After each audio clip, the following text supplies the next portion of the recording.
Um, Dermot, you want to start? Am I on first? I thought Joanna was going to go on first, no? No, we can start. Yes, go ahead. Okay. Bona tarda, Trnonawa. Good evening to all participants in this public meeting, this Crinnew Pibli, which is hosted by the ANC Ireland, Irlanda per la Independencia de Catalunya. The ANC is a mass grassroots organisation for Catalan independence with an estimated 80,000 members in Catalonia and has been civil society's main driving force towards Catalan independence. The Spanish state has unjustly jailed its former president, Jordi Sanchez, along with that of another grassroots organisation, Òmnium Cultural, Jordi Cuixart, along with a number of Catalan politicians, and driven others into exile, all because of their peaceful work for Catalan independence. Carme Forcadell was also the president of the ANC during the foundation of the organisation and became the president of the Catalan Parliament, which would be approximately the same as a Ceann Comhairle here in the Dáil, or Speaker in the English Parliament. I'm not sure about Scottish Parliament. You'll have to tell us about that later. So she was jailed by the Spanish government for allowing a discussion on independence in the Catalan Parliament, and she's still in prison. If you're watching this live, remember that you can post questions through YouTube, which we will collect and try to pass to the speakers to get answers during the session. Those who cannot make it for the live event will be able to watch it later as a recording on YouTube. I am Diarmuid Brannock, a social, political and trade union activist of many years in England and in Ireland, and I will be moderating this meeting on behalf of With Catalonia, Leis an Cataláin, a Catalan solidarity organisation in Ireland, and we work in conjunction with ANC Irlanda. If you're watching this, you're either seeing it live or recorded. We want to thank ANC England and ANC Scotland for their help in putting this together, and in particular ANC England for their technical assistance and putting their YouTube channel at our disposal. The title of this meeting is Trade Unions and the Struggle for National Independence. The question we put up for discussion is, do trade unions have a role in the struggle for national independence today? A panel of 4 trade union activists from Ireland, Derry and Dublin, Scotland and Catalonia will discuss this important issue, with time set aside for questions and contributions from the audience. I will be taking them in the order of Catalonia, Dublin, Derry and Scotland, if that's okay with everyone. In order to ensure that participants other than the speakers have the opportunity to ask questions and make contributions, the speakers have agreed to keep their presentations fairly short and tight. And I will help them by giving a signal when they need to be bringing that presentation to an end. So first on the panel, I'd like to introduce, and we're very happy to have him here today with us today, Sergi Pello, General Secretary of the rapidly growing Catalan trade union Intersindical CSC. Intersindical is a general workers and class union, by which it means does not recruit senior management or members of state repressive forces. And since the Spanish police attacks on Catalan referendum voters on 1st October 2017, Intersindical has organized 3 one-day general strikes. Intersindical supports Catalan national self-determination. A little bit about Sergi himself. He joined Intersindical 20 years ago when he was working on the Barcelona-Mallorca ferry, organizing the workers, and they won a strike.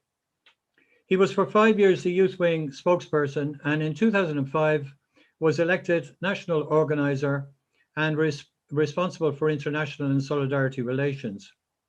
In 2018, Sergi was elected national spokesperson and vice general secretary, and is now general secretary. Sergi has been involved on human rights solidarity projects, mainly in Colombia and also in Bolivia and Ecuador. So really a real strong welcome to you here, Sergi. And maybe you would tell us something about your union and then address the general question on trade unions and national independence. Okay, thank you, Diarmuid, and thank you everybody for this invitation to talk about Catalonia and our trade union and our struggle as a trade union and as a country. First of all, I want to say that I'm gonna try to speak the best I can, all my best. I'm gonna try to do. I'm not a fluent, extremely fluent in English, and maybe I have a lack of some English level vocabulary.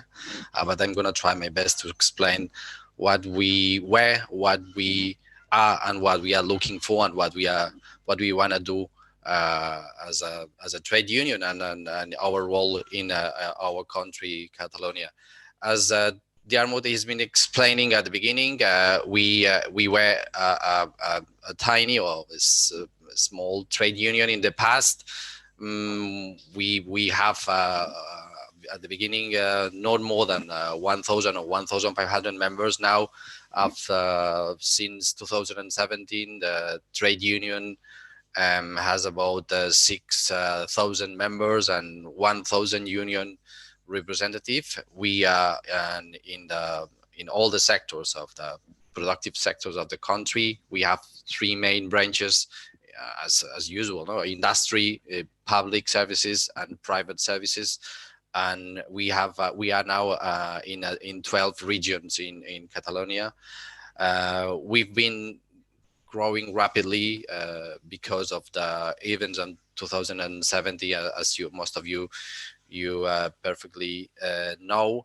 And about this point about the events in 2017, we believe that it shows that at that moment it was necessary to have a trade union to go to accompany the political and civil movement to go forward, to gain more rights. No, at that moment, we believe in our country.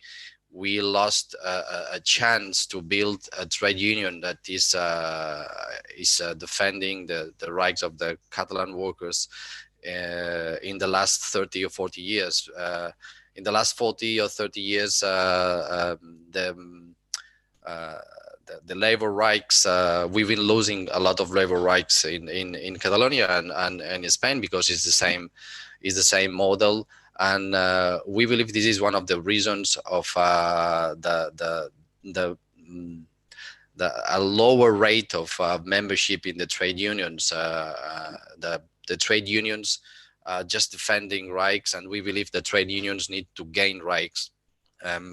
We don't want to do the same as ever. That is, I mean, in Catalonia, that the trade unions are just trying to keep what we have, or just trying to keep the factories, the working centers. And we believe that is the time to gain rights, because it's a way to show that the trade unions, we are useful tools for the working people. And besides, to make the people understand that 80% of the population in our country, they are working class. Most of the people, they believe they are middle class, but and some people, they believe that the working class is these kind of people that they wearing this kind of coveralls, and the working people is most of the population in a country. And it's important to the population, most of the people to understand that they are working class. And if they understand and they realize that working class is a way to make them organize in the trade unions. But of course, if the trade unions are useless, or they don't serve the purpose that they have to do, a lot of people, they are not joining the unions. We are watching closely another models, like in the Basque Country or in Galicia, where the membership rates in the unions are higher than in Catalonia. In Catalonia, just 12% of the workers are joining or are involved in a trade union, and in the Basque Country is about 18 or 19% of the workers. And this is because the independentists, the pro-independence trade unions, they've been they change it. They're using another a strategy to gain rights in the working centers, and this is what the main Spanish trade unions are not doing, and they didn't make the last 40 years, and the last 40 years in Catalonia or in Spain, there were several labor reforms, and in every labor reform we've been losing a lot of rights, and every government, no matter is on the right wing or in the left wings, they didn't repeal this kind of labor reforms. And the main unions, they didn't have the enough strength to stop it. We don't want to be criticizing the main unions, the main Spanish unions all the time, but the reality is that the working people is losing rights. And just in the Basque Country and in Galicia, where the main the unions that leading the country are pro-independence, they are in the working centers trying to gain rights, not just defending rights. And this is what we want to do. We are trying to do, and in Catalonia, because this is as well a way to show that a trade union that is supporting the independence is useful, and that in the working centers, the job that the rest of the trade unions didn't make the last 40 years, we need to do now to show that it's possible, and we want to gain rights, and it's possible to get another frame that we believe is a republic, is a Catalan republic, that we are pretty sure that is not a panacea, is not a paradise, but we are pretty sure that this republic is a chance to change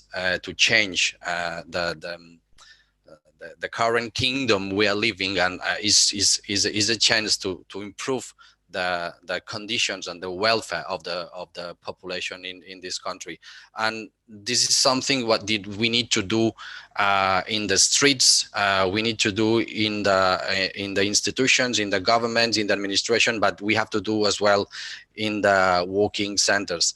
In the last 10 years, the political scenario in Catalonia has been changed a lot. The socialists, the pro-union party, the Socialist Party, had some crisis. Some of its members, they went to the pro-Indi side. The Catalan nationalist conservative, they been split in some parts, and they had some crisis. The Republican left, the pro-Indi Republican left, they've been growing a lot. Yeah, okay. And the anti-capitalist Unitat Popular, the Popular Unity, they got some representative in the parliament and in some towns. So, but it didn't happen in the trade unions, and we believe that in the political scenario, we need parties that support the independence, social and civil organizations that support the independence, and we need trade unions that support the independence, because it's the way to go forward to gain our rights and to gain our freedom. I'm stopping now because maybe it's too much. No, Sergio, you finished early. Well done. Must be one of the few speakers I've ever met who finished early. That was very interesting, and you brought in, I think, a new dimension, because we have been thinking perhaps of trade unions helping for national independence, but you have turned the question around as well, saying that taking a position of in support of national independence actually helps union recruitment. Thank you very much. So I'd like to move on now to Manos Falcherot.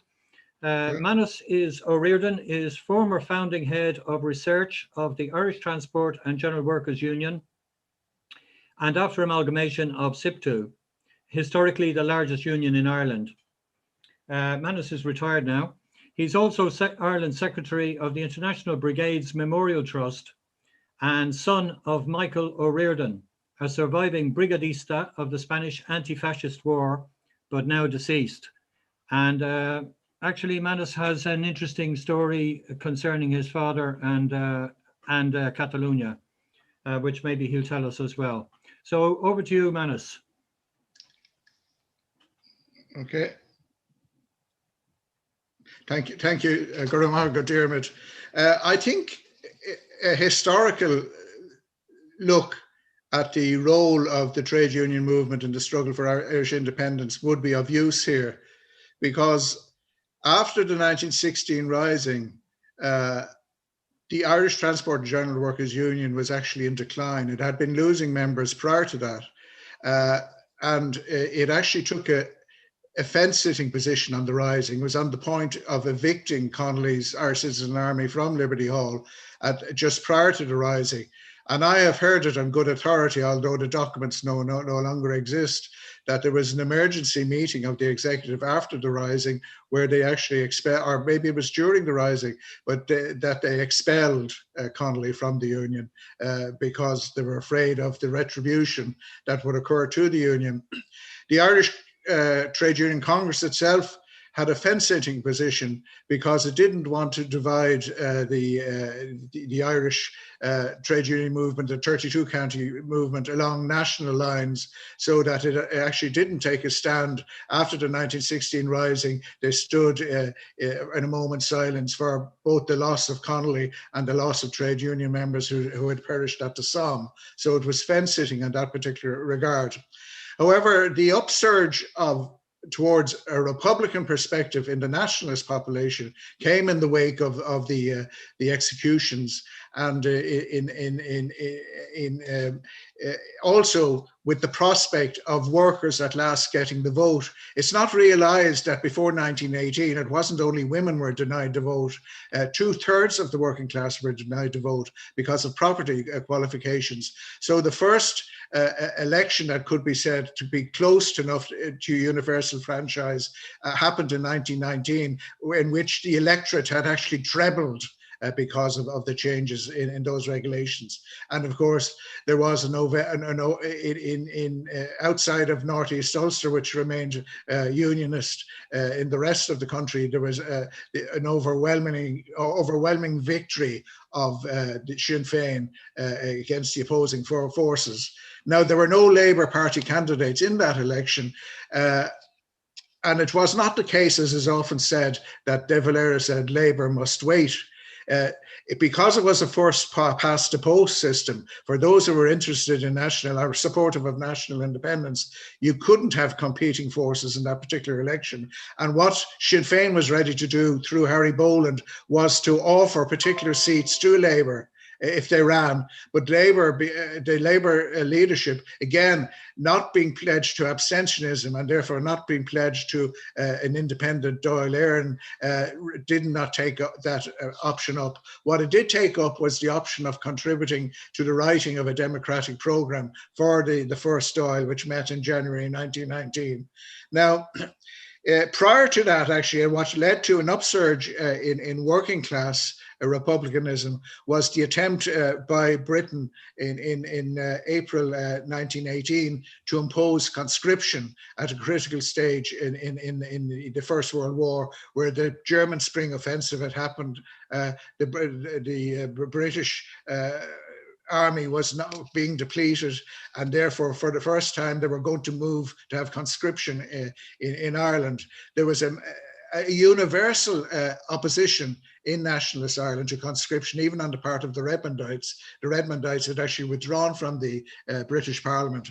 But what was a key determinant in emphasising the inability of Britain to impose conscription was the role of the trade union movement in having an anti-conscription strike on April 23rd, 1918, a one-day anti-conscription strike, which outside of Northeast Ulster, again, was universally observed. Moving on to 1919, after the setting up of Dáil Éireann, you had, of course, people who were both active in the Republican movement and active in the trade union movement. And a key person in that regard was Peadar O'Donnell, a commander of the IRA in Ulster, but also an official of the Irish Transport and General Workers Union. And in fact, what might be referred to as a unique development, the setting up of the Soviet, happened in a mental hospital in Monaghan in February 1919, where it was a strike to reduce hours and increase wages, but because the management of the mental hospital wouldn't negotiate, the workers, the mental hospital nurses occupied the hospital, set up a Soviet, and Peadar O'Donnell became governor of the mental hospital in that process. And it worked in terms of its objectives. It was an economic labour objective. The national question did not enter into it. Incidentally, Peadar O'Donnell was a great supporter of the Spanish Republic, and his eyewitness account from both Barcelona and Madrid, Salud, has just been republished by the Friends of the International Brigades in Ireland. Now, moving on to the next big event that involved labour in the national struggle was what was often referred to as the Limerick Soviet. And what happened there was that a leading trade unionist and an IRA activist was arrested in Limerick, not for any overt action, but just for being in possession of a revolver. And there was an attempt to rescue him from hospital where he had taken ill, and a policeman and he himself was fatally wounded. He was actually the first Republican casualty in the War of Independence.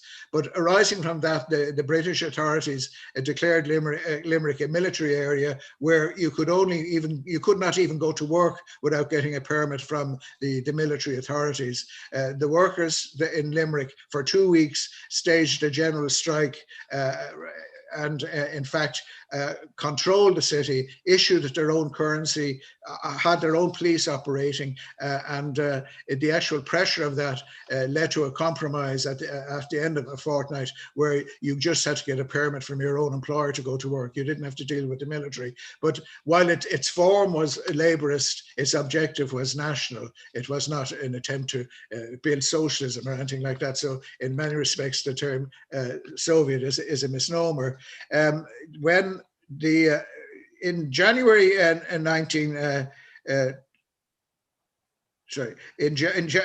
1920, you had the first local elections, which were held under proportional representation. Therefore, you weren't splitting the vote, and there was a considerable number of Labour people elected in those local elections. But what was interesting, again, the Labour Party refused to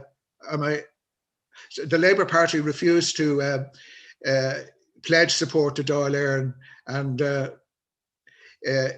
but a number of trade unionists, therefore, particularly in Cork, Tadhg Barry was the Transport Union Secretary in Cork. He ran on a joint Sinn Féin Irish Transport Union ticket, and there were quite a number of councillors elected in Cork. The next militant action on the part of Labour happened in April 1920, because in that respect, the sympathy now for the Republican struggle was at its height. There were prisoners being interned in Mountjoy Jail. They refused to accept anything but political status, and they went on hunger strike for that political status. But what also happened was, again, throughout the south of Ireland, there was a 2-day general strike in support of the prisoners, and the effect of that was that the British backed down and actually released those prisoners. Then from May to December 1920, there was what was called the Munitions Strike.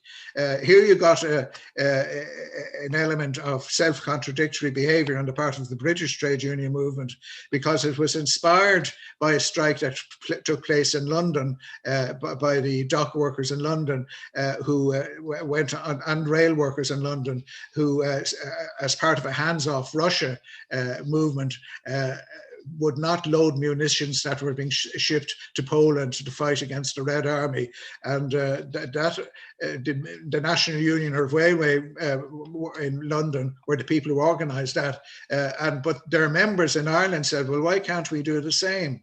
And in May 1920, first the dock workers in the Irish Transport and General Workers Union refused to unload munitions for the British Army in Dublin and Dún Laoghaire, and next the rail workers refused to transport munitions on the train. Now the union the National Union of Railway was hypocritical. It would not back their members in that regard. So you had a whole, the actual actions of individual workers which led to the dismissal lasted from May to December, but the reaction of the employers was, of the railway authorities, was to actually close down a whole rail line. So it was disrupting the whole economic life of the city, of the country, in fact.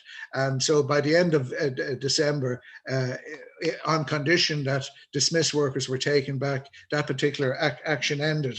Now, the next action then after the signing of the treaty might be a case of where there was a particular divergence between the Republican and Labour movement, because at that particular stage there was a sense of war weariness, that people in fact wanted the truce that had been agreed on January in June 1920 or July 1921 to continue. But when the dispute on the treaty developed, and when the Republicans, anti-treaty Republicans, occupied the four courts, the Labour movement at that particular juncture called another general strike, which was called an anti-militarist general strike.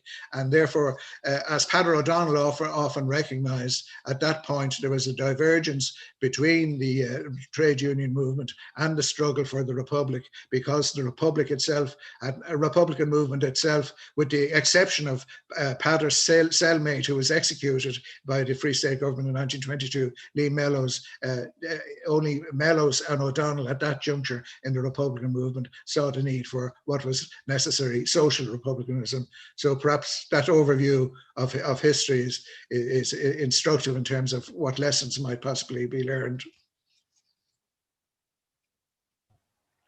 Gurmir Margaret, I'm sorry for my cough earlier, which I know you thought was some kind of secret signal or something. That was very interesting and very instructive. I'm always telling my Basque friends and Catalans to study Irish history, because it will teach them a lot, I think, about their own struggles as well. In some ways, we were in that kind of in that frame a bit early in the day, or early in the century. And others who came afterwards have a lot to learn from us. The things we did right and the things we did wrong, some of which you've listed there. Perhaps before you go, you would tell us about your father and Catalonia. Okay. I'm back on. Yes, my father fought in the International Brigades in the Battle of the Ebro. And in fact, it was his first time ever outside the country. He'd never even traveled to Britain before. So it was he was a 20-year-old volunteer in the Battle of the Ebro.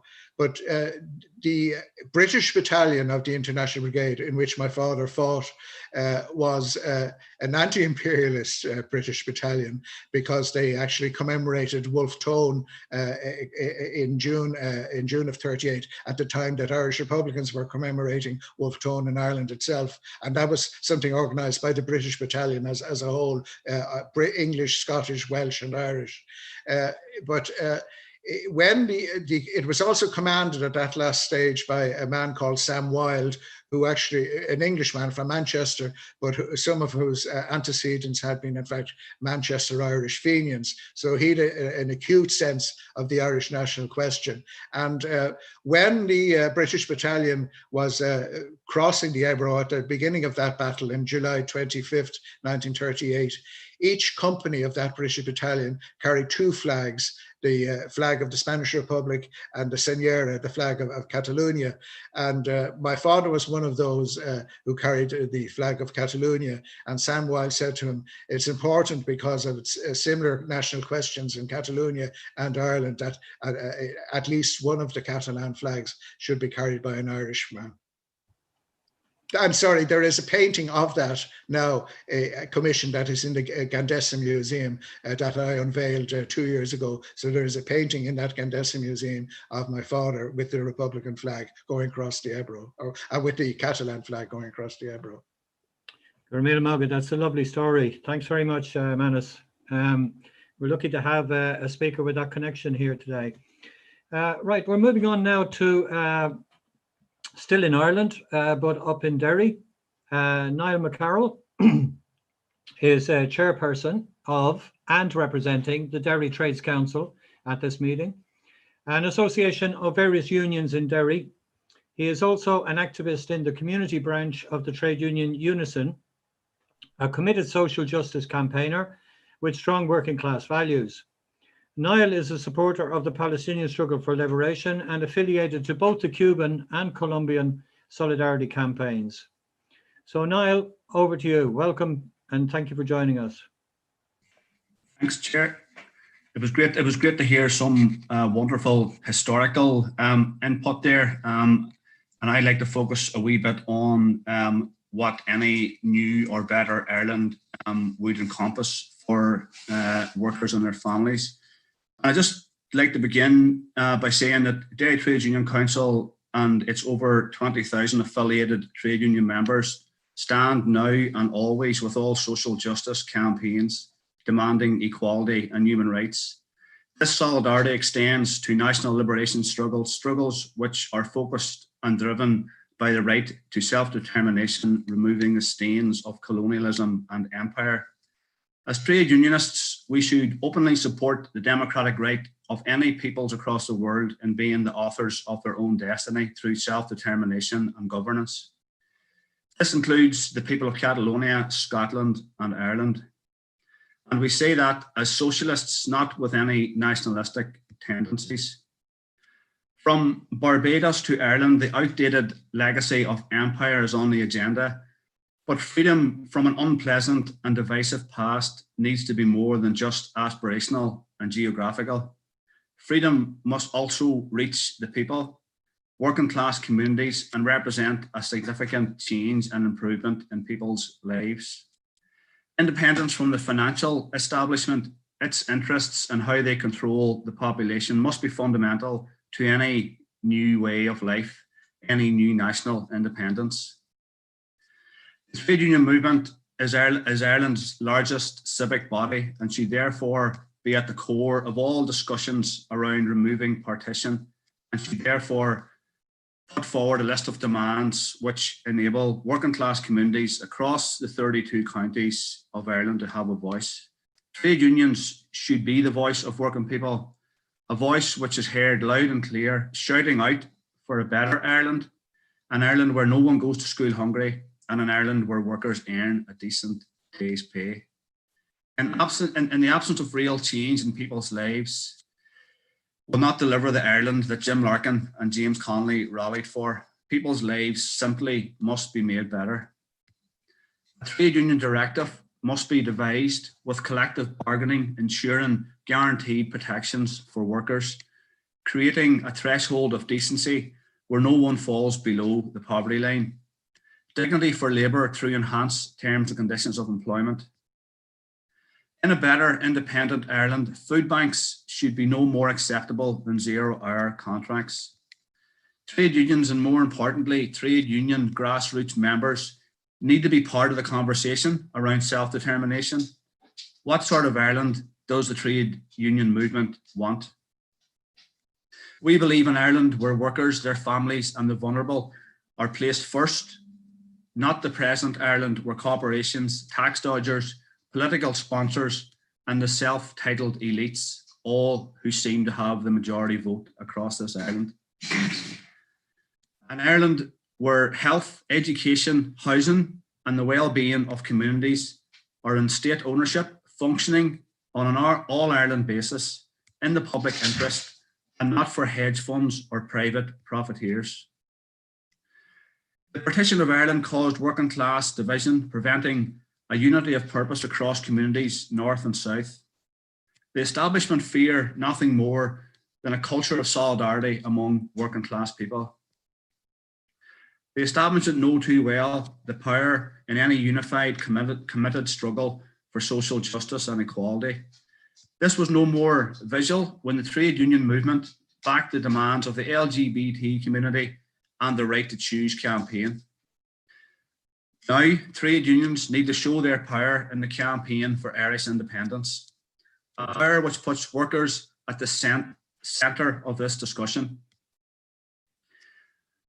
This year in May Day, Derry Trades Union Council launched a workers' charter which detailed a better way forward, signposting grassroots trade union members to what should be in the conversation. The charter said that workers should have the right to organise and join a trade union. There should be investment in workers' terms and conditions, a real living wage for all, universal basic income, free childcare, end austerity, rent controls, end the concentration of private global wealth, expand public services, invest in green energy, and end the arms trade. An independent Ireland which encompasses such a workers' charter would be worth fighting for, one which would unite the people north and south, delivering self-determination, and a country built on solidarity, a socialist republic, the envy of the world. This is the role that trade unions should play now and in any future self-determination in Ireland. Thank you. Niall. Niall also facilitated one of Sergey's members, firefighter, addressing the Derry Trades Council when he came over at our invitation a year ago to speak about the question of Catalonia and the question of trade unions. Unfortunately, there wasn't a great welcome from the trade union movement for him. I'm not saying that there was any kind of opposition, but there was certainly a lot of invitations were, a lot of opportunities were not taken up. And we were very grateful to the Derry Trades Council for having facilitated that meeting. Gurimil Magat, or Gurimil Mayagat in your case. So on we go now to Bob. Bob Fotheringill is presently a member of the Unite Community Branch in the west of Scotland. For most of his working life, he was a school teacher for 35 years in Glasgow and an executive council member of the Scottish Teachers Union, the Educational Institute of Scotland, the EIS, from which he is now retired. Bob was the school union representative for 30 years and is a supporter of Scottish independence from the United Kingdom. Now we have been watching from a distance, I suppose, and maybe for those of our diaspora who actually live there, the events in Scotland over the years. We saw with bated breath the vote going to the poll and then being defeated for independence. And we've watched the demonstrations since, which seem to call for and the call of the leader of the Scottish Parliament for a rerun, for a rematch, and the denial of that from England. So we're very interested in the question of independence in Scotland, and we'd like to hear from Bob as well about the connections of the trade unions to that, how the trade union movement in Britain and in Scotland responds to that. Bob, you're very welcome. Thank you. First of all, I should say something about All Under One Banner. People may have seen the fact that there's been a number of fairly large demonstrations in Scotland. At one point in Edinburgh last year, there was over 200,000 people demonstrating in Scotland, which in a population of 5 million, you can imagine is a fairly large percentage of the population turning out on the streets to support Scottish independence. All Under One Banner are in this moment in time in the process of setting up a new membership organisation to try and give the grassroots of the independence movement. There's a lot of dissatisfaction amongst the grassroots with the failure of the Scottish Government and the SNP to seriously fight for a second independence referendum and for Scottish independence. And so there's a lot of dissatisfaction with that. So the hope is that this new grassroots organisation will give that grassroots some form of say, some sort of opportunity to influence the process and campaign, not just demonstrate, but get involved in other sections of the community. And certainly some of us have been arguing that there should be a trade union section to it. That's an open question as to whether that actually happens, but that's one of the things that some of us have been arguing, that there should be a concrete link with the trade unions and that the independence movement should seek to build alliance with the trade unions in Scotland. So that's just a wee bit of an introduction. Just to roughly go back a bit and then explain the process of development that's taken place in Scotland. Quite important to get the background, I think, to it. Beginning of the 20th century, there was a Home Rule movement in Scotland. Scotland always had a separate identity for a whole number of different reasons. It's been different from England culturally, language, religion, legal system. So there's always been certain differences between England and Scotland since 1707.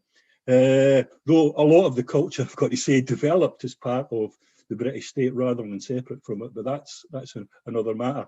However, at the beginning of the 20th century, there was actually a Home Rule movement in Scotland, which paralleled in some respects the Home Rule movement in Ireland. It really started out as an argument for land reform and a struggle for land reform against landlords. And it was supported by many founders of the Labour movement in Scotland. Keir Hardie, for example, was a strong supporter of Scottish Home Rule. However, after the great struggles in 1919, where the army was sent into George Square to put down worker strikes, the movement in Scotland really took on a class basis. It wasn't like Ireland, where it took on a kind of revolutionary struggle for national independence. Scotland isn't an oppressed country in the way that Ireland was. It's not had the British Army imposing its will. It's not been occupied. The bosses in Scotland threw their lot in with the English because that's what they wanted to do. I mean, that doesn't mean to say that Scottish workers weren't oppressed, but they were oppressed on a class basis rather than a national basis. That's the difference between Ireland and Scotland. And so then after 1919, I mean, one exception I would say in terms of the Labour movement, and this before I got to make my point, was probably John Maclean, who argued for a workers' republic in Scotland, picked up sometimes by nationalists as an icon of nationalism, but nothing could be further from the truth. Maclean was really arguing that Scotland was a weak link in the capitalist chain and could break the chains of capitalism quicker if it became independent. So he was looking for a Scottish workers' republic, not for a national independence, but he saw it as a part of an international struggle, not as part of a national struggle. So Maclean had nothing to do with the nationalists who may want to claim him. He wasn't, nothing to do with that. However, for the main elements within the Scottish working class, what really happened is they threw themselves into the class struggle. A lot of the activists joined the early Communist Party, a lot of them joined the Labour Party, and threw themselves into the trade union and labour struggle. And it's got to be said, I think, for much of the 20th century, there's probably been an element of hostility, a large element of hostility towards particularly the Scottish National Party, but also to a certain extent Scottish independence as the way forward in Scotland, because I think people in the Labour movement and the trade union movement saw that as a diversion, a way of dividing the movement. And that was always the argument that was divisive, and the SNP were called Tartan Tories. Whether it was fair or not is another matter, but that's how they were categorised, particularly in the trade union movement and around the leadership of the trade union movement. I think people in the Labour Party would call them Tories. I want to jump forward now, really, to the 2014 referendum on Scottish independence. There's a lot of background I could go into, which I don't really have time to go into, but I hope it becomes clear why I've done that. 2014 the independence referendum, things began to change. And they began to change because largely the people who supported independence in 2014 were working class people in Scotland. If you look at who voted for independence, and the vote was lost 55 to 45%, but if you look at where the solid base of support and people who voted for Scottish independence in 2014, it was working class estates, it was working class communities. Glasgow, Dundee were big yes cities. Edinburgh wasn't, but if you look at where the vote for independence came in Edinburgh, again, it was largely working class communities. And as a consequence of that, now the SNP is probably the main party in Scotland. It is, in fact, the main party in Scotland, which working people in Scotland support. It's not the Labour Party. The Labour Party is sitting down at a pathetic level in the opinion polls after their support for the British state in 2014 in a campaign for Better Together. People, working class people, would no longer vote for them. So what brought about that change? Why is it that working class people in Scotland support independence and now support what's essentially a nationalist party, a neoliberal party, though it's got some good aspects, it's got to say the SNP, but it's essentially a neoliberal nationalist party. It's not a workers' party, but it's supported by working class people. What brought this about? Well, there's really two things that brought it about. First of all is what's become known in Scotland as a democratic deficit. Throughout the 80s and 90s, largely people in Scotland voted Labour and ended up with a Tory government.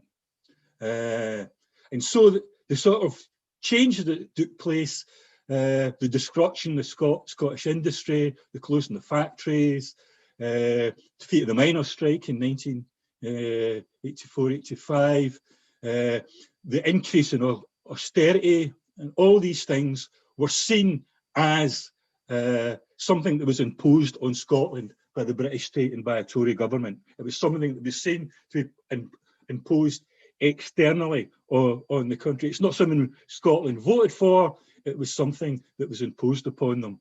And therefore, when the opportunity arose in 2014 to vote for Scottish independence, that's the basis on which people voted for Scottish independence. Previously, people who would never have looked at voting for the SNP voted for independence because it was a vote against austerity, against cuts, against illegal wars. The fact that, and I mean, I suppose this is another part of the story we really need to bring in, was because in 1985, the Labour government, 1997, the Labour government came in under Tony Blair and ended up being just as bad, almost as bad as the Tories, and took Britain into a legal war, which was extremely unpopular in Scotland. That particular war in Iraq that Blair took Britain and Scotland into,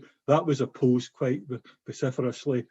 And so a whole number of things came together in the referendum in 2014, and people voted for independence. What role did the trade unions play? Well, interestingly enough, some actually outrightly supported independence. The RMT were a union that supported independence in 2014. Though most of the big unions effectively took a neutral position, neither arguing for or against independence, but allowing their members to debate and discuss it, which in some respects, if you think of the history of the 20th century, was actually a bit of a move forward and a recognition by the unions that they could not take a strong position against it. Though a lot, I think, the trade union leadership would have been opposed to it, and certainly the Labour Party would have been were opposed to it. But I mean, what did happen is that there was quite serious discussion and debate took place within in the trade unions. Some opposed it. 3 minutes. Some opposed it, like the GMB, and that was largely because of things like Trident, because independence was Trident, and getting rid of Trident and nuclear weapons for Scotland was quite an important part of the campaign, and the JMB did it really for job protection. So what then of the future? Well, things are shifting now. If I can just be allowed to a couple more minutes here, Dermot, to explain, because it's quite important. Things are shifting. Brexit, or rather Tory Brexit, and the free market bill has led to a situation in which the STUC has said if the free market bill goes through, then the case for a second independence referendum in Scotland is irrefutable. They are now moving into a position, lots of trade unions in Scotland are now moving into a position of supporting the idea of a second independence referendum. Largely, even though a lot of them I don't think are great supporters of the EU, I certainly am not, but it's the nature of the Tory Brexit, I think, that's pushing them in that direction. So I think there is, while I don't think it's possible to imagine a lot of unions in Scotland coming out outrightly in support of Scottish independence, I think there is a strong argument that the movement would support a second independence referendum based on the democratic right of the people of Scotland to make their own decisions. Now, I think it's important that the independence movement gets to grips with that and wins support in trade unions. And I think there's two things have to happen really. First of all, I think trade unionists, and I mean, I would imagine, and I don't know the figures, but it's almost certainly the case that the vast majority of trade union members in Scotland support Scottish independence, and must follow from the fact that it's a working class base that supports independence. So it must follow. So these people need to, I think, go into the unions and argue strongly the case. They've tended to separate the two things off, supporting independence and trade union membership. That needs to break down. And that's the first thing that needs to happen. But the second thing I think that's equally important is that the trade union movement and the independence movement must see trade union demands, working class demands, as central to the argument for Scottish independence. I mean, some of the things that Neil outlined there have got to be central to that demand for Scottish independence. It cannot be separate. And that's one of the ongoing debates, because part of the argument is first we get independence, then we can talk about other things. No, if we're going to get trade union back in, and trade unions have the social base, I think, to help us bring about Scottish independence. We can talk about strikes, we can talk about working class action, we can talk about demonstrations. Trade unions have got the potential social base to bring about, or help bring about, a second independence referendum in Scottish independence. 1 minute, but the independence movement has to recognise that working class demands and the nature of a future Scotland, which should be about something that benefits working people, has to be central to the argument for Scottish independence. It cannot be separate from it. And that's an ongoing debate and discussion that's going on in the independence movement right now. So I'll leave it there. Sorry if I took up too much time, Dermot. No, you're very close to that. That chime was for 3 minutes. Oh, sorry. You've gone over by 1 minute only. So okay. That was, and you made some important points. Thanks very much, Bob. Before we go over to our audience, see if there are any questions. I'd like to ask Bob a few questions myself.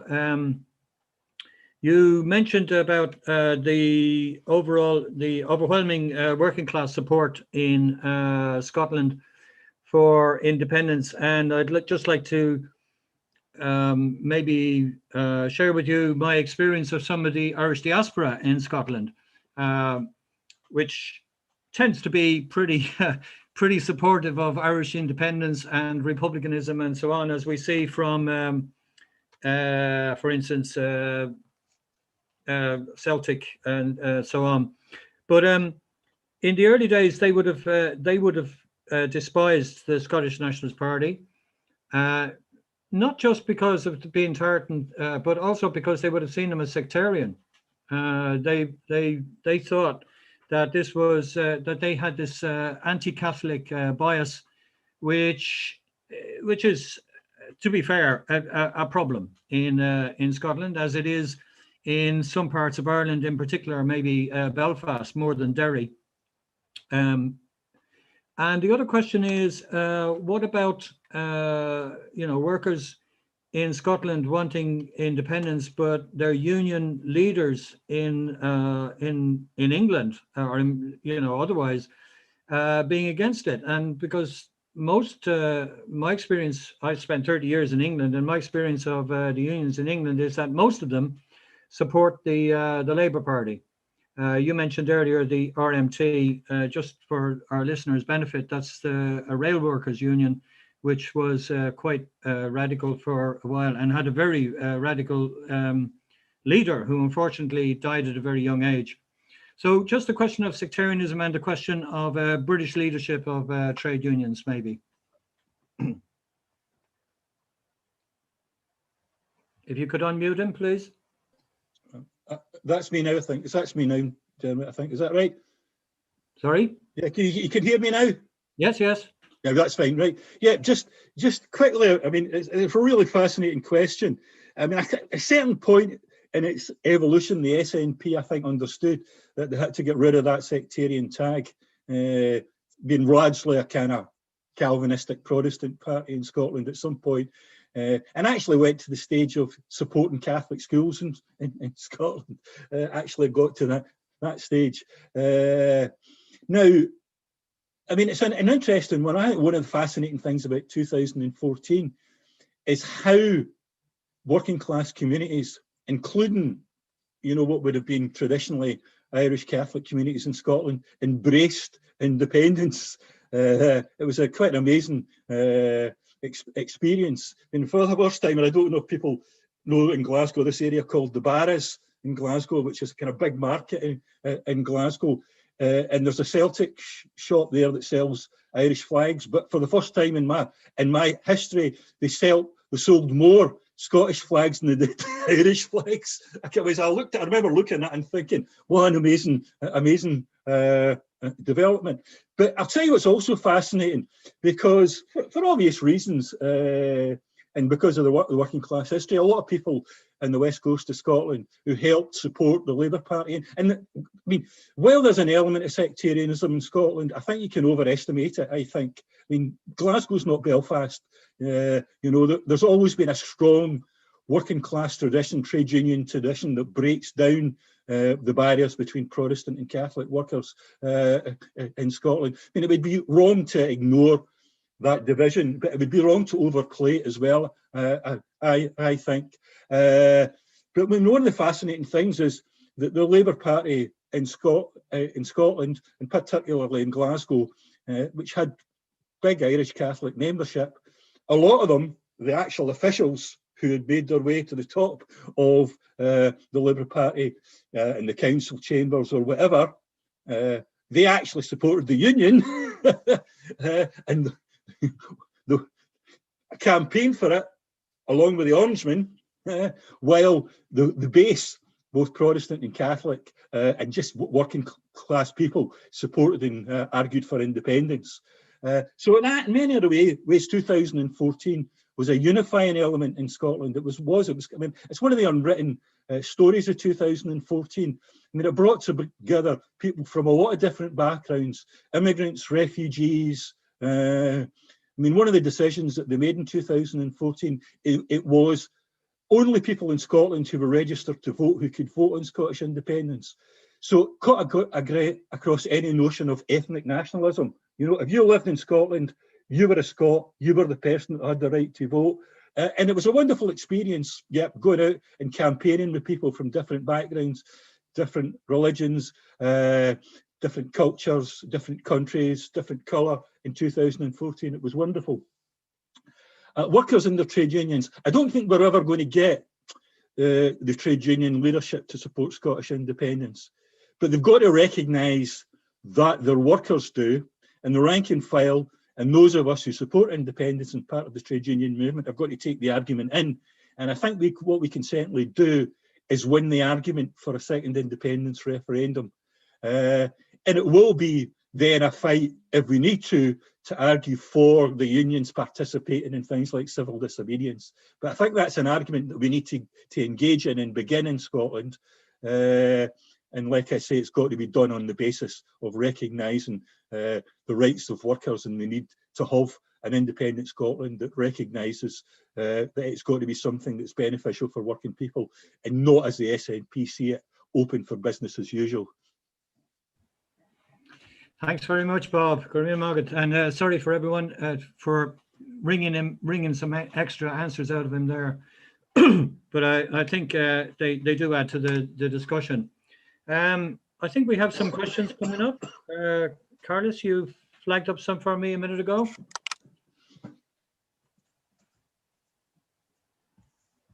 I can't see them, Carlos. Oh, hang on. Yeah. There's a couple of questions, yes, from the YouTube channel. So let me just open them up. So there's two from Rafael Sanchez. First one is how to motivate workers for independence if the goal is not a workers' republic? Is it possible to achieve a republic with a good constitution when it comes to labor rights?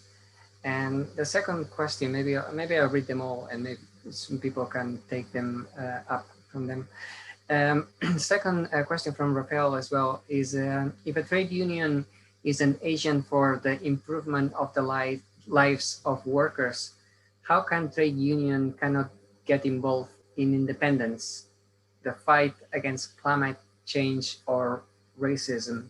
So suppose how can we get the different I suppose how the trade unions can work against supporting the different supposed to different fights that in society. Maybe some. It's a wider question, Carlos. I think what that one is saying is the first question. I think you presented it as it is, but this one I think is more saying that trade unions that don't take these positions are not doing what they should be doing. Yeah. And maybe a last question to raise here, which I think is very interesting, is can trade unions get involved at the European level, the European Union or the Parliament, which I think is interesting from the point of view of what is the relationship between the local trade unions with the general European Union? I mean, is there some kind of a interrelationship, or are they just working on their own? Oh, Carlos, you had to open that one, didn't you? Okay, so who wants to take a response to some of those questions?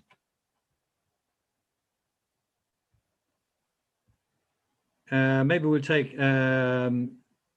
Sergey. About the first question. Yes.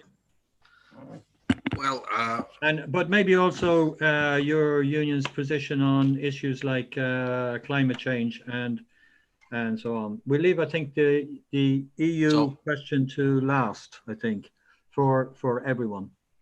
So okay, so I'm gonna answer the first and the second one, right?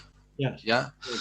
About the first question, I think the answer is for us, in our point of view, is simple.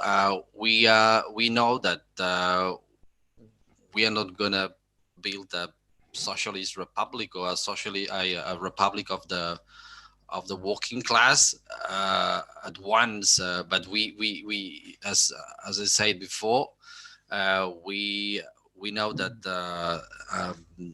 the republic, to the struggle, the achievement of a Catalan republic is a chance to improve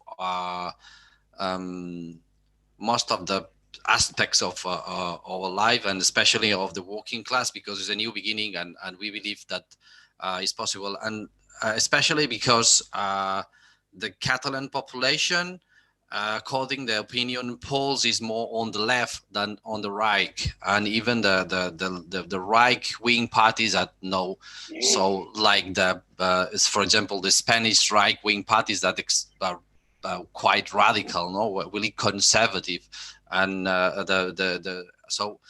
most of the people in Catalonia, they are tending to be on the left, and there is another reason that the centrality, the political centrality in Catalonia is based on 2 points, is that the sovereignty and social justice. Something is a broad meaning, but most of the people on this point of view. So Republic is a chance to a new beginning, and in our background, I'm sure maybe it's in Scotland or in Ireland or in Wales is a different background, no? And about the second second question, we are committed with the. Sergey, just Yeah? a second before you go on to the second question. Yeah. I think a lot of our readers or listeners would need to know that there was a whole raft of social provisions that were passed by the Catalan Parliament, and progressive ones that were actually refused by the Spanish Parliament that outlawed them, and that would be quite a strong thing, I think, for people wanting change, that they cannot get it without getting rid of coming out of Spain, which is a bit like what Bob was saying as well, that the changes that the people need could not be achieved within the union. Sorry for interrupting you there. You could just go on, please. Okay, about the second one, we believe that the trade unions, they need to be involved in one of the main problems of this planet, that is the climate change, and we believe that we need to fight, or we need to achieve a sustainable productive economy that is in the frame or in the frame of the green agenda, and this is really important for the planet, for the working class, and at the same level, the trade unions needs to be committed with the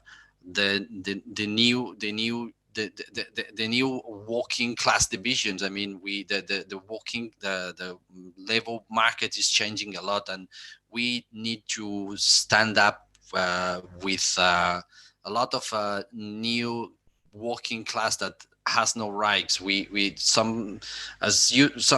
a long time, the trade unions, they've been just on the factories or in some stable staff in the working centers defending them, but we need to be on all the scenarios and in all the types of workers that we have in the society. But of course, the climate change is one of the, in our case, is one of the main reasons to fight. Thank you very much. Muchas gracias. Maybe Manus and Niall, maybe you have something to say on this question of climate change and trade unions? To be honest with you, I haven't followed how the trade union movement is moving on climate change. I think it is moving on it, but I haven't looked at the detail. I know you didn't want this question brought up, but I have some comments to make on actions at European Union level. No, we will be coming back to that, Manus. I'll come in on that then, if you like. I won't come in. Fair enough. Niall? Niall, is he there? Yeah.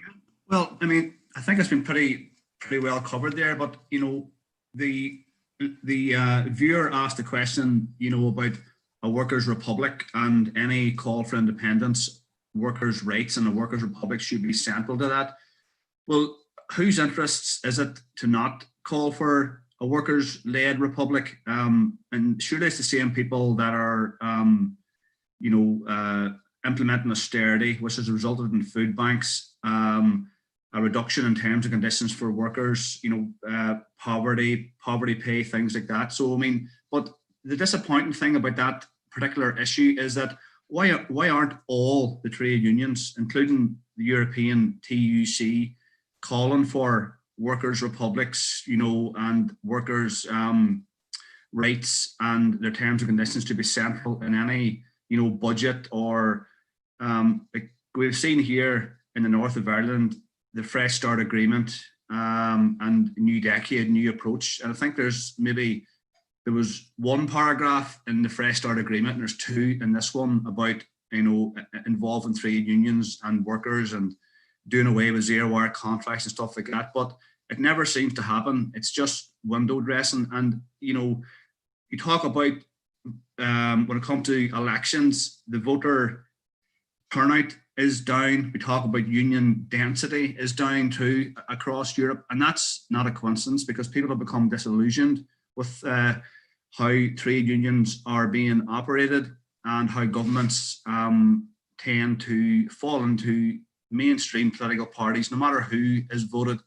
And, you know, maybe the Labour Party, the Tories, or Fianna Fáil, Fine Gael, whichever party it may be, they all seem to be conservative, neoliberal parties. So there needs to be a vehicle there that creates and calls for workers' republics, and that needs to be from the trade union movement. But there has been a disconnect there from the trade union leadership and grassroots membership, which has, you know, created a type of, you know, approach or culture within unions that we need to work with employers, we need to work with governments. It's better to have a seat at the table than not having one at the table. But we need to have stronger trade unions calling for, if it's a social justice issue around self-determination in Catalonia, if it's to remove, you know, food banks, improve terms and conditions, it needs to be all geared towards what's important for workers and what's important for their families and the communities. And what's wrong with calling for a workers' republic? Why aren't we hearing that? And what's wrong with calling for Scottish independence? Too much sitting on the fence, which only creates a vacuum and increases the hold of those people who don't have trade unions or working class communities in their thoughts at all.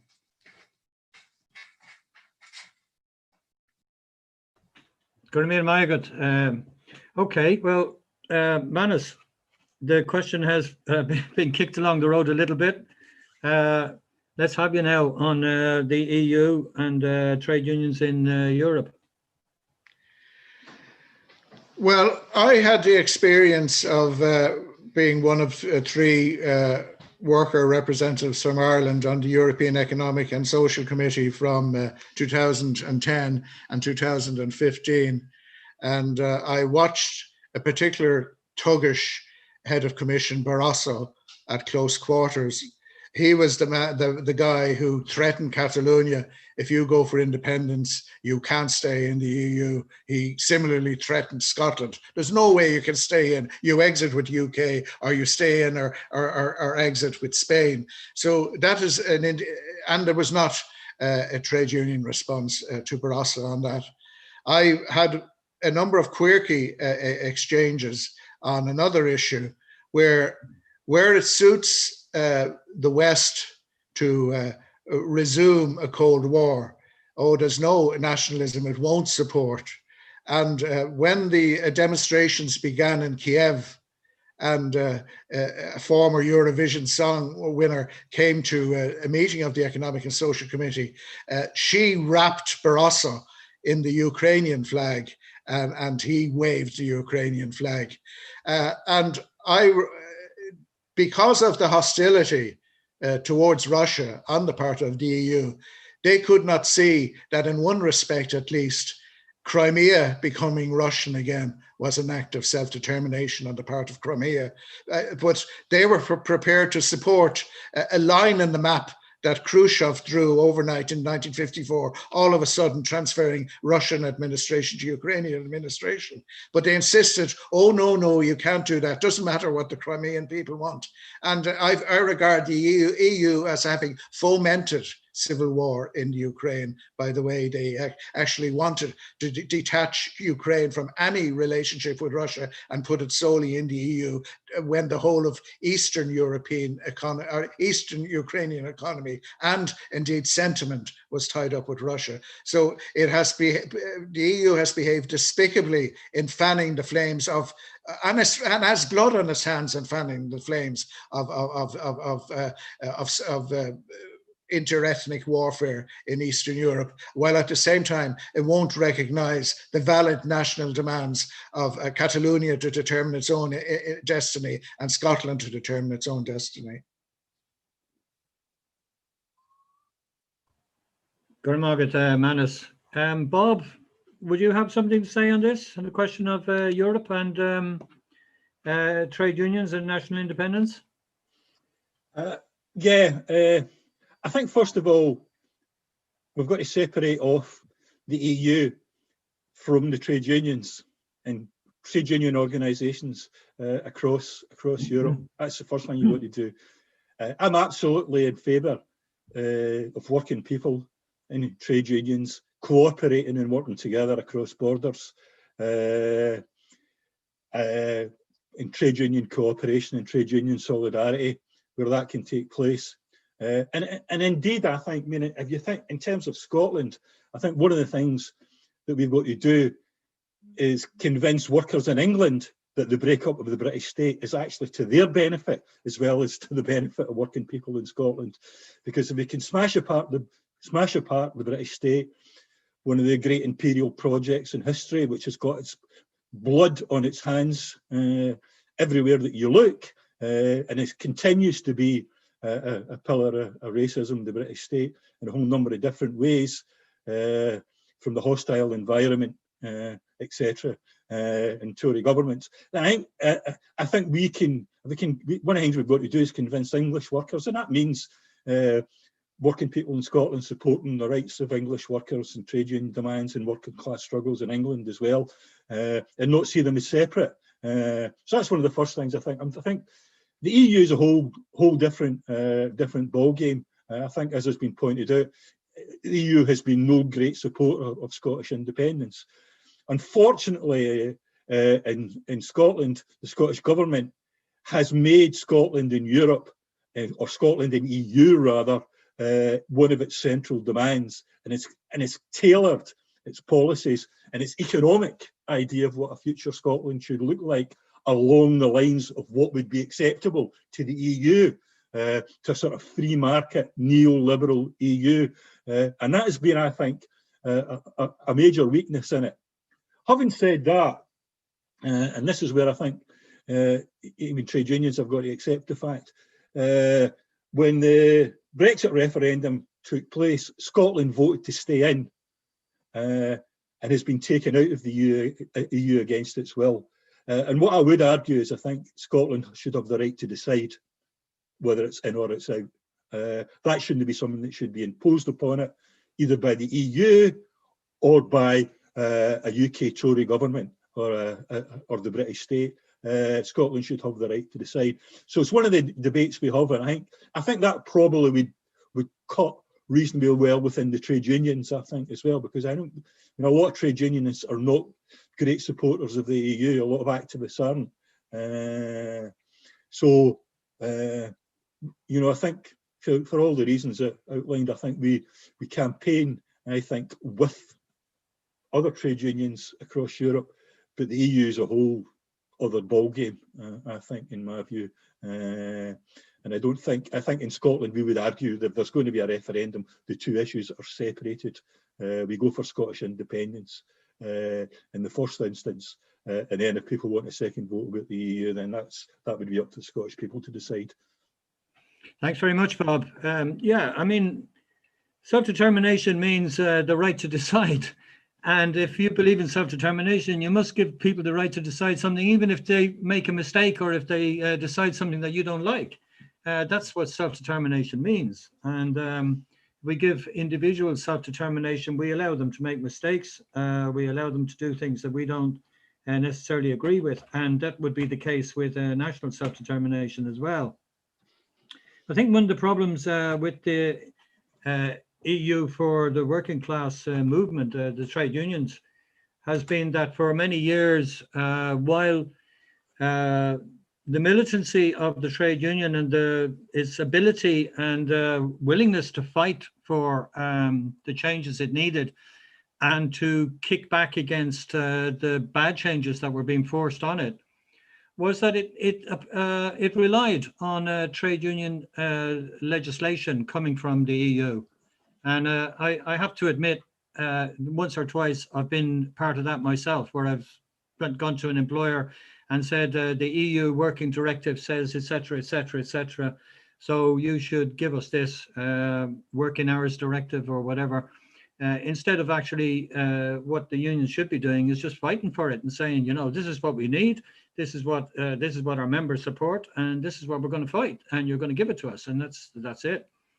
So that's one of the problems, I think, with regard to the working class movement. And I think with regard to the national movements, where the leadership has not been perhaps prepared to go, or didn't think that they would have to go to the barricades, that they have looked for help from somewhere. And they thought that the EU would be the place that they would get it. And the EU, I think, has given them their response. So I think that's, yeah, very clear. Carlos, have we got any more questions? So yeah, two questions. And first of all, maybe a question from Jerry here in the audience, and then I'll bring forward another question from the YouTube.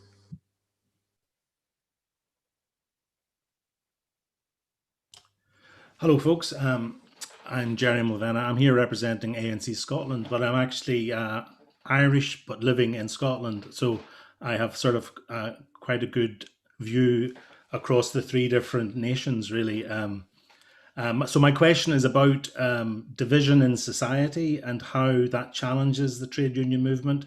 And I think there's a commonality that's very interesting to compare for trade unionists in the three different countries. They have their differences, but there's this commonality of a division in society based broadly around the constitutional questions in each area. So Bob's already told us about how the trade union movement in Scotland was very, very closely linked to the British labour movement. So had that history of a strong connection to the British state and Britain. But I'm interested to hear from Sergi about is it a similar story in Catalonia with the Spanish labour movement and trade unions in Catalonia dominated by the Spanish trade unions, and likewise in the north of Ireland, which is probably of the three the most problematic division in society, since it's sort of centuries of history sort of fostered by the colonial power, really. And what sort of a challenge is that for the unions in Ireland, where you've got a whole mix of unions, which some would be British unions, some would be Irish unions, some might even be Northern Ireland unions. So that's a sort of a broad question for all the speakers there.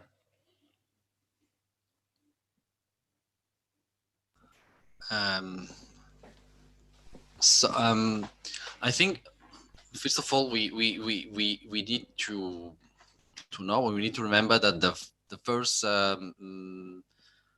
national trade unions or stateless trade unions, big trade unions, was created in the, first of all, one of the first ones in Quebec, I think in the 20s or in the 30s, I'm not really sure. And the second one, it was ELA, the trade union of the Basque workers. At the beginning, it was related about the conservative, but in the rest of the stated nations, I know Scotland, Ireland, Catalonia, even Galicia or Corsica, Sardinia, in all of these nations, the rise of the nationalist or pro-indie trade unions, it was after the 68 of the, at that moment that the anti-colonialism and the ideas of the self-determination and the social rights were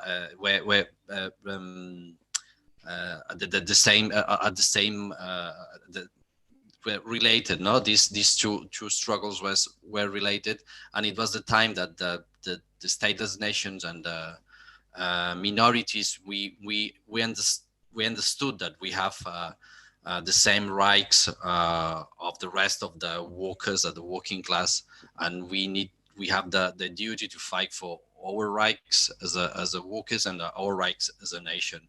And in Catalonia, it's not different than other places. During the 20th century, there were two main unions: the anarchist and the socialist union, CNT and UGT, and there were the Spanish unions. But the truth is that most of the members, it's like, I think, the same case that Bob was explaining in Scotland. Most of the members, they were supporting, or they were pro-nationalist at that time. So in the 70s, when the pro-indie unions in Corsica, in Sardinia, in Basque Country and Galicia appear, in Catalonia it didn't happen. So we missed the train at that time because there were some experiences, but it didn't work. So we are late, no? We have a delay about this point, and we started our job a bit late. But this is the problem. You see, this is what you say, Jerry, that the trade unions in Catalonia during the 20th century are trade unions, Spanish trade unions, and this is why we believe that the reason of the trade unions, the reason to exist and to go forward is because these trade unions are not doing barricades, as the Armut said, for example, talking about the policies of the European Union, no, this kind of neoliberal policies, and we believe these trade unions, they don't do that, and they don't explain, and in the working sectors, and they don't explain or even they stop us to explain that the republic is a chance to have a better life. So this is the reason why we are doing we are doing that. Thank you, Sergey. If I may ask a question, I understand that during one of the at least one of the general strikes that you had there in Catalonia, that the Spanish Union headquarters, although they didn't support it, they did allow their workers to attend demonstrations. That's something I'm given to understand, which seems to suggest that even though their members are staying in the union, that they are willing to take certain steps, at least, in support of the Catalan people and their demands. And the other thing I would maybe like you to address is a question that was raised earlier by Bob, and it would be well known to Manus as well, that Marx actually said that the British working class should support Irish freedom in their own interests, not in the interests of the Irish people. So would it be in the interests of the Spanish working class to support, I'm not saying they will, but I'm saying, would it be in their interest to support Catalan independence?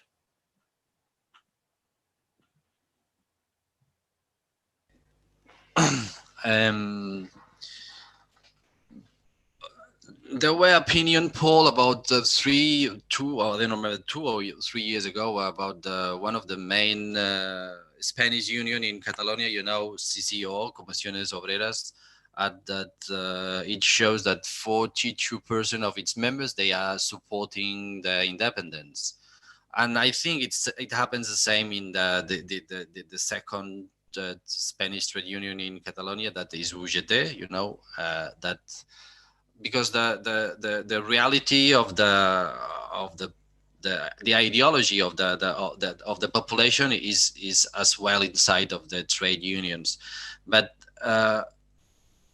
for us sometimes it's difficult to explain if there are some people that they are supporting independence in these trade unions. Some people say, well, if this is not a problem, that the problem is that the leadership of these trade unions, they are against the independence. And when we need to shut down the country, when we need to go to the streets to rally, when we need to go to strike, these trade unions, they do nothing. And if we want to build a broad movement with political parties, the social movements, and trade unions, we need that the leaderships of these organizations, they fight for the same goals, and if they try to stop us in the working centers, because they do, and they don't want we get more union representative, and they are trying to do the best they can to stop us. It means that they are against the independence, and the only thing the only way to go forward is to have all the actors in the political scenario that they are walking forward with the same ideas. And this is what it happens. That the problem is that some people in the society is conservative, and it means I don't mean that they are in the right wing, but I mean they are conservative, and they are quite comfortable inside traditional trade unions, and they believe, well, these are the newcomers, and okay, they are nice and really good people, good guys, but maybe they believe that they are not sure that we are gonna defend them as they believe. Because there is another problem, is that the trade unions, the two main trade unions in Spain, we believe that they are not truly fighting for our rights. Just they are managing the things, just giving you some discounts in the supermarket, or offering you insurances, these kind of things that is not what the union, a trade union needs to do. And some people, we believe that they are quite comfortable in this situation, and I think they are expecting, or they're waiting for us to grow more and to join later. Of course, for our point of view, and this is not really, we don't like that people behave this way, but this is the reality, and the people, and it's not just about Catalonia. I think it's in a lot of places in the world that they are quite conservative about this point of view. Thanks, Sergi. That's very interesting. By the way, we have to correct you, because the Irish representatives here would be offended if I didn't correct you on the early trade union for independence. Ireland was the first. We had the Irish Transport and General Workers Union. Okay, sorry. And had in its manifesto and a national independence. Going back to the question of divisions in society, perhaps other speakers now would take up that question. Maybe on this one, Niall, maybe.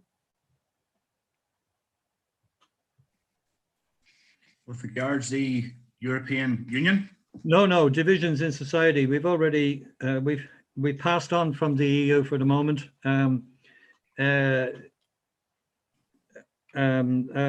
We had a question there about dealing with divisions in society with regard to where the trade union movement wants to go, or where the national movement wants to go. And the question was, how to deal with those divisions in society, and how much of a problem are they? I hope I put that right. Well, thanks, Janet. Yeah, I think, well, certainly here in the north of Ireland, it's certainly in terms of national liberation and self-determination, independence is a very sensitive issue. And as we know, partition created a massive chasm between working class communities, north and south, but also it created a serious chasm within Protestant working class communities and Catholic working class communities. And the body of work is still ongoing, and it has to incorporate very much a socialist ideology in terms of moving forward, that we need to, as we've seen with partition in the 26 counties of Ireland, where the church more or less ruled the country for you know, a century. And up here, there was just as every bit of an alienation with working people when it came to the establishment, may it be in church or government. So in terms of, it's a very, and you've probably seen that most of the unions are silent in terms of Irish unification and the need for it. There's various, you know, independent bodies have been set up, and people are kind of finding their role within that. But you know, one of the things that we find within our trade union activity here in the north, that you need to be very careful, where some things like Palestine, you know, American imperialism with French and British involvement, can, some people in the royal family, some people find that as if that's part of their culture. It's and they're right to do so, and that's what they believe in, and they believe those bodies are operating in their best interests. But I think, you know, over recent times, people are moving away from the, and I don't like saying this saying, but the orange and green in terms of how people vote, how people think up here. And with that, you break down barriers in terms of what, you know, the other side may have been thinking or doing. But what we all need to be doing is thinking the same lines, that, you know, we need to put what's best for working class people in terms of the health service, education. And if that comes through self-determination through a 32 county socialist republic, and I think it's possible to do that. But you've got the media, as you've seen whenever it came to Scottish independence, where they pulled out all the stops, where the call for Scottish independence was so great that the last week, everybody was, you know, the media, every single bank and building society, you know, there was going to be nothing left in Scotland if people had voted for independence. That's what they made people believe. So there's a lot of vested interests in keeping people apart and keeping people from coming together around divisive issues that have been created by imperialism and empire. And divide and conquer is still very much alive and well across the world. And certainly it's one of those things we have to try and break down in the north of Ireland. And, you know, trying to get people to join a trade union, become involved in social justice campaigns, shouldn't be based on your religion. It should be based on how can we help each other and what is best for our children growing up. And certainly what we're seeing now isn't good for anybody. There's every bit as much poverty and deprivation in Catholic working class areas as there is in Protestant working class areas. And we need to somehow pull that together. And, you know, trade unions, the leadership seem to be, you know, reluctant to get involved in this conversation, but there needs to be leadership shown from somewhere. Jim Larkin and James Connolly united working class people together in many strikes down through the years. The Belfast shipbuilders strike, the Dublin lockout, it happened then, and it can be achieved again. And that's the only way that that division will be removed, and what's good and in everybody's best interests, it will be obtained. Because unless we all come together around a directive or some sort of charter, or have some sort of input in what Ireland should be, what it should deliver for everybody, then we won't move forward. So there needs to be a conversation around that. Remain Maggott. Jerry, I don't know, did you get your answer? Did I pose the question right? And did you get your reply? Yeah, that was great, Niall. Thanks for that answer. I know myself how challenging it is with the divisions in the north. But Bob is wanting to say something to that point too, I think. All right. Bob?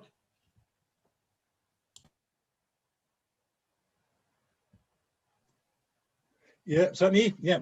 A couple of points. I mean, I'll be quite quick, I think, though, because I don't want you to go on too long. One technical question. What's interesting is Unite organises members both in the UK or Britain rather, and in the south of Ireland, as members in the south of Ireland. So trade unions can quite easily organise across borders. In other words, things like Scottish independence don't necessarily need to bring about divisions, further divisions between working class communities. And that's the first point I would make. You know, the key question for me, I think, is the question of solidarity, how we show each other solidarity and how we work together. So how we break down, I think, divisions is by supporting other workers who are in struggle, who are fighting back. That's how we, and that goes across borders, that goes across countries. The workers' movement has always been an international movement. And I really support Scottish independence from an internationalist perspective, because it breaks apart the British state. You know, one of the most reactionary institutions in history. And I believe that will benefit workers everywhere.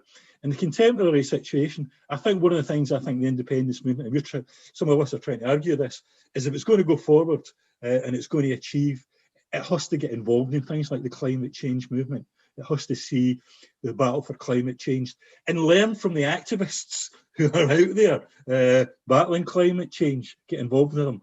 Get involved in the Black Lives Matter movement. You know, that's a struggle. You know, struggle against oppression there, and we've got a common enemy in terms of fighting racism. And one of the good things in Scotland is that we've had an influence. Means Scotland is on the surface a much more welcoming country than the hostile environment we get in England. I'm not saying Scotland's free of racism.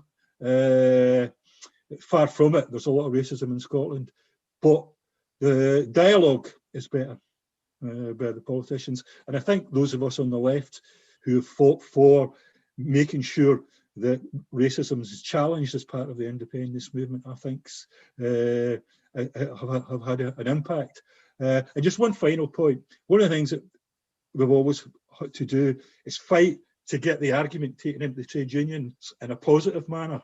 And one of the things you often get amongst some elements of the independence movement is this expression, red Tories, i.e. identifying people who are Labour Party supporters or trade unionists who don't automatically come out and support independence as red Tories. And you have to fight that, because that creates barriers which doesn't allow a positive discussion to take place with trade unionists and people in the Labour Party who are being won to independence, you know, and will be won along the lines of a more socially just society and the best way for fighting for serious change.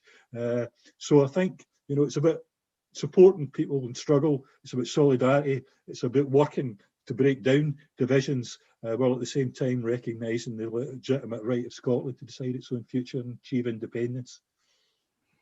Thanks, Bob. I think the question of unions working across borders is a double-edged one.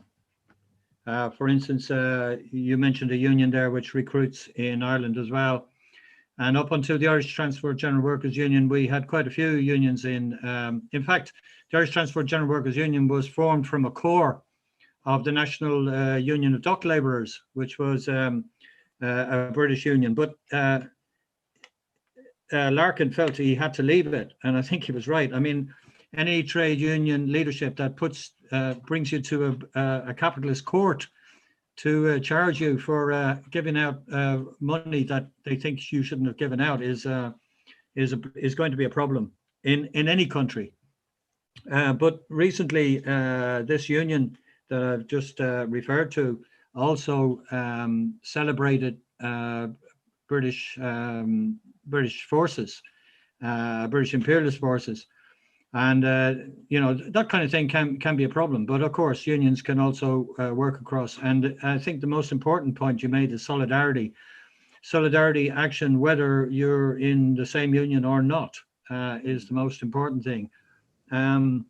Manus, would you have a couple of words to say on the question of social divisions? Can I interrupt for a second, because Niall has to leave in a few minutes. So if I can pass maybe the word to Niall if he wants to just say a few words before he leaves. Sure.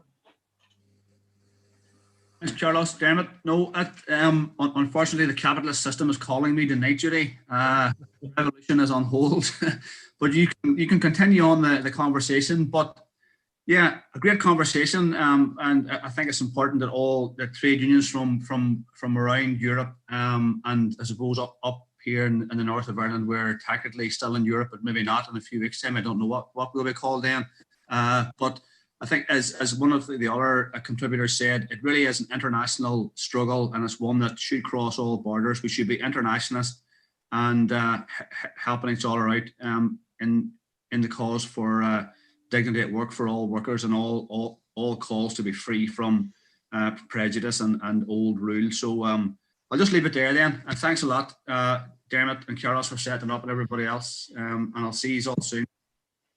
Great to have you. Slán. All the best, Niall. It's a pleasure. Slán.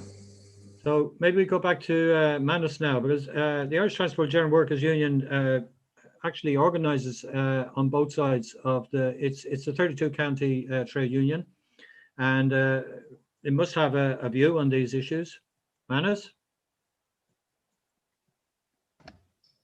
It certainly did organise across the divisions, but don't forget that when Larkin had his great success in the 1907 strike in Belfast, it was as the National Union of Dock Labourers, and he berated Connolly's lack of success, and Connolly responded, well, my lack of success in Belfast is because I'm only dealing with a Catholic union. That's where the deep sea, when the Irish Transport and General Workers Union was set up, the cross-channel dockers that had been the core of a dock strike stayed with the National Union of Dock Labourers. The deep sea dockers were the Catholic ones, and up to recently, I think this had an excellent social club in Belfast as well. But funnily enough, in terms of economic influences, Derry did not join the Irish Transport and General Workers Union. The Derry dockers stayed with the National Union of Dock Labourers. And so for quite a long time in Derry, it was the Amalgamated Transport and General Workers Union and the National Union of Tailor and Garment Workers in the shirt industry that were stronger than the Irish Transport and General Workers Union. So the Irish Transport and General Workers Union, even amongst the Catholics in Derry, played second fiddle to the all-encompassing British Union. So it's quite a complex situation. Right, Gormina Margaret, Manus. Carlos, I think you have another question? Yeah, and just to maybe mention that we are nearly 2 hours on the discussion, which has been fantastic. But 10 minutes left. Maybe some other people need to leave as well. But maybe just a quick question, and I think it's a very important question that came up from in YouTube from Begochu. So, so is trade unions still a male-dominated world? And so she mentions, she comments afterwards, I'm observing a change in the leadership of trade unions in the Basque Country, where women are more prominent. But I'm not sure if that's the case also maybe in Scotland and Ireland. So maybe if we can have maybe a quick interventions maybe before we leave. Thanks. Okay, we've got 10 minutes left, so maybe. Sorry, I've got to leave now. Okay. So is that okay? Yeah, long before Gormina Margaret is very short. Right, we have 10 minutes left, so maybe we could devote maybe 7 minutes to this and leave us 3 minutes to say goodbye to everyone. Bob, would you want to say a few words about women's involvement in the trade union movement, and in particular maybe at the higher levels, from your experience?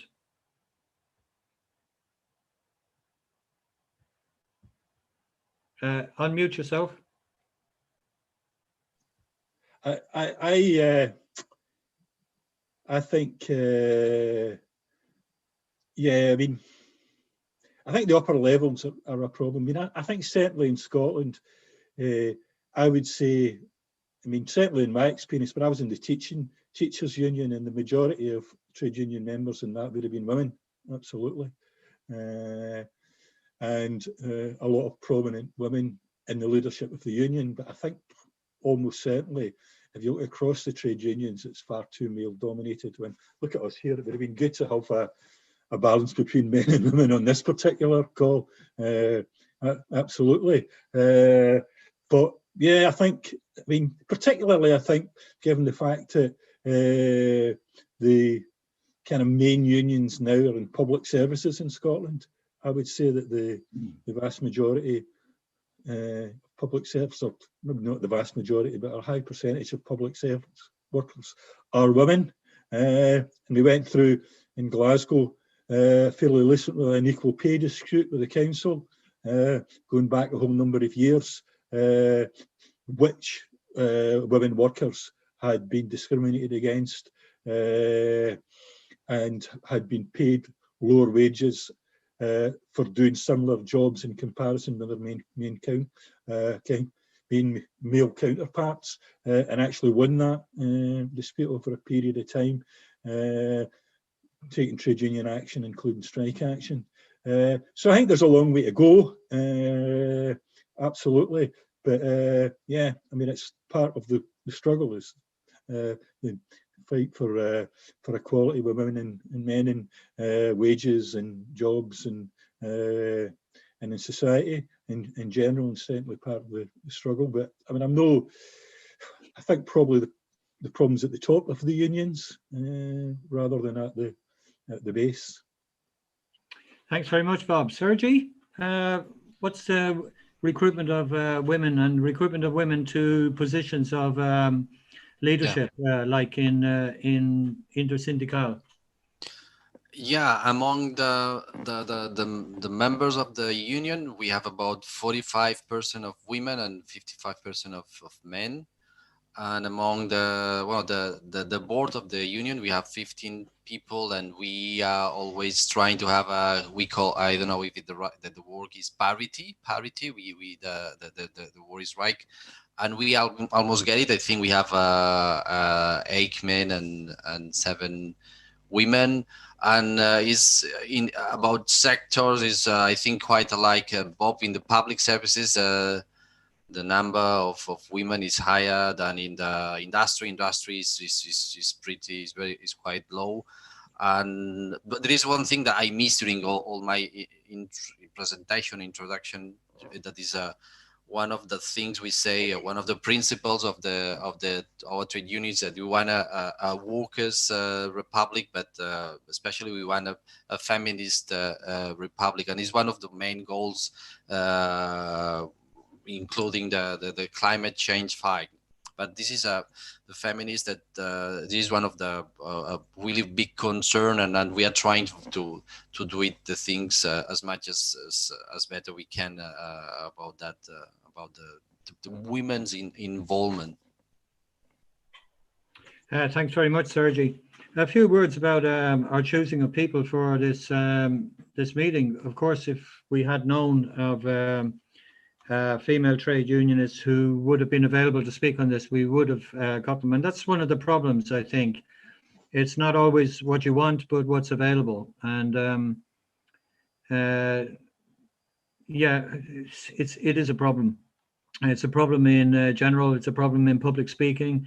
I've been involved in organizations where we've tried to encourage women to speak, and they say, no.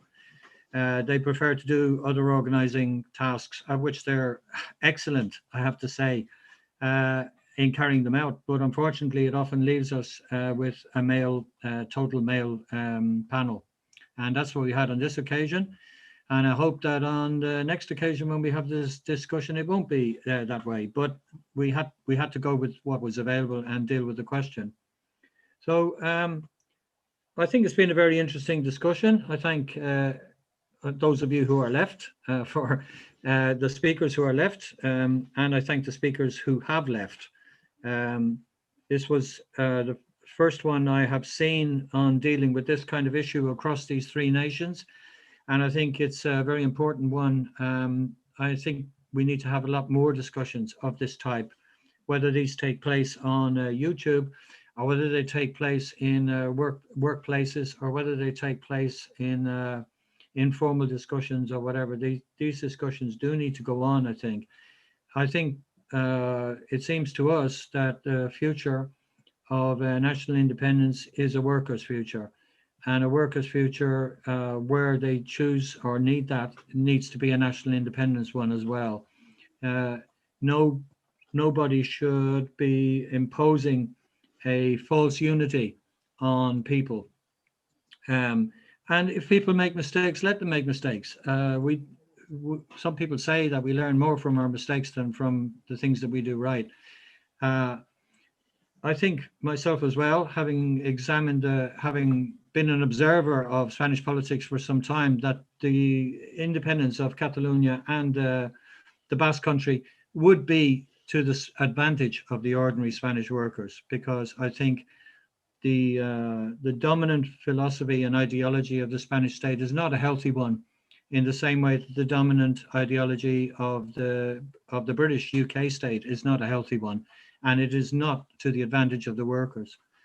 So I thank you all very much for taking part today, and I want in particular to thank our facilitators in Scotland and in particular in London, who have put their engineering experience and their YouTube channel at our disposal. And I want to particularly thank Carlos, whose idea this was, and who has been working away there in the background and making sure that everything's working right, that the questions go through, and so on. So with that, I'll say to you all, Slán, bona tarda, or bona nit, good night. Thank you very much. Thanks, everybody. Thanks, Diarmuid. Thanks, everybody. Thanks for chairing, Diarmuid.